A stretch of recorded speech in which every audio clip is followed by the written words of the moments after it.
তারেক রহমান গতকাল দেশে প্রত্যাবর্তন করেছেন এবং আজকে উনি স্মৃতিসৌধে আসছেন।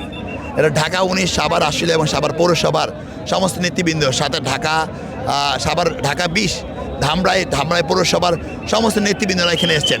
আমরা দীর্ঘদিন আমাদের নেতৃবৃন্দকে দেখি না, আজকে আমাদের দেশ নায়ক দলের ভারপ্রাপ্ত চেয়ারম্যান তারেক রহমান উনি এসছেন এইখানে। আমরা মনে করি এটা আমাদের অনেক খুশির ব্যাপার, আমরা অনেক আনন্দিত, আমরা অনেক খুশি এই ব্যাপার নিয়ে। এবং কিছুক্ষণের মধ্যে উনি এই স্মৃতিসৌধে শহীদদের প্রতি শ্রদ্ধা নিবেদন করতে আসবেন। এটা আমাদের সেই সকাল থেকে আমরা এখানে দাঁড়িয়ে আছি, আমাদের উৎসাহ উদ্দীপনার কোনো কিছু কমতি এখন পর্যন্ত হয় নাই।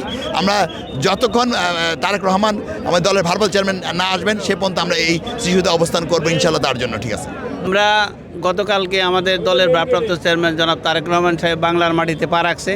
আজকে আবার বাংলাদেশ জাতীয় দলের ভারপ্রাপ্ত চেয়ারম্যান জনাব তারেক রহমান এই জাতীয় স্মৃতিসৌধে আসবেন শহীদদের বিদিতে ফুল দেওয়ার জন্য। আমরা মনে করি তারেক রহমান বাংলাদেশে আসাতে 18 কোটি মানুষ খুশি হয়েছে এবং দলের নেতাকর্মী উজ্জীবিত হয়েছে। ইনশাল্লাহ আগামী দিনে যে এই দেশে যে নির্বাচন হবে সেই নির্বাচনে বাংলাদেশ জাতীয়তাবাদী দল অবশ্যই ইনশাল্লাহ ক্ষমতায় যাবে। একমাত্র স্মার্ট সিটি বসুন্ধরা, আধুনিকতায় এক ধাপ এগিয়ে। আমাদের ভারপ্রাপ্ত চেয়ারম্যান জনাব তারেক রহমান দেশের প্রত্যাবর্তন করেছে, সেখানে উনি গতকালকে প্রত্যাবর্তন করে আজকে আশুলিতে আসছে। এটা আমরা আসলে সাভারবাসী যেরকম খুশি, পুরো দেশবাসীও খুশি। আর আমরা নতুন তারেক রহমানকে নতুনভাবে দেখছি।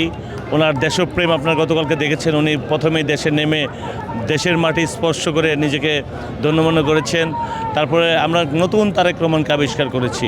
উনি গতকালকে স্টেজে আপনারা দেখেছেন আপামর সাধারণ জনগণ যেভাবে ওনাকে রেসপন্স করে, উনি কিন্তু ওনার জন্য স্পেশাল চেয়ার সরিয়ে দিয়ে উনি একটা সাধারণ চেয়ারে বসেছেন। উনি অনেক আবেগাপ্লুত। আমরা দেশবাসী, আমরা জাতীয়তাবাদী আদর্শের লোকজন, আমরা সকলে আনন্দিত, অভিভূত। আশা করি ওনার নেতৃত্বেই নতুন বাংলাদেশ নতুনভাবে ইনশাল্লাহ সামনে এগিয়ে যাবে। সেখানে বাংলাদেশের 18 কোটি মানুষের আশা আকাঙ্ক্ষা সব কিছু বাস্তবায়ন হবে এই তারেক রহমানের নেতৃত্বে। দীর্ঘ 17 বছর পর আমাদের নেতা তারেক রহমান বাংলাদেশের মানুষের ভালোবাসা নিয়ে আপনারা দেখেছেন যে আমরা যে স্লোগান দীর্ঘদিন দিয়ে আসছি, তারেক রহমান বীরে বেশি আসবে ফিরে বাংলাদেশে।